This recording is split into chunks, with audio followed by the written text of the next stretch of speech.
വാസ്തവമായി ശൃംഗാരപ്രിയനും.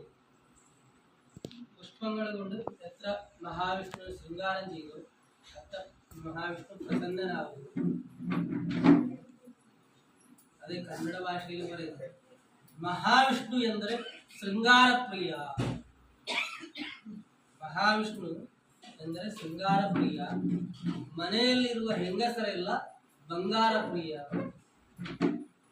ಹೆಂಗಸರಿಗೆ ಎಷ್ಟು ಬಂಗಾರ ಕೊಡ್ತಾರೋ ಅಷ್ಟು ಸಂತೋಷ. ಈ ಪ್ರಕಾರವಾಗಿ ಶೃಂಗಾರ ಪ್ರಿಯನಾಯ ಮಹಾವಿಷ್ಣು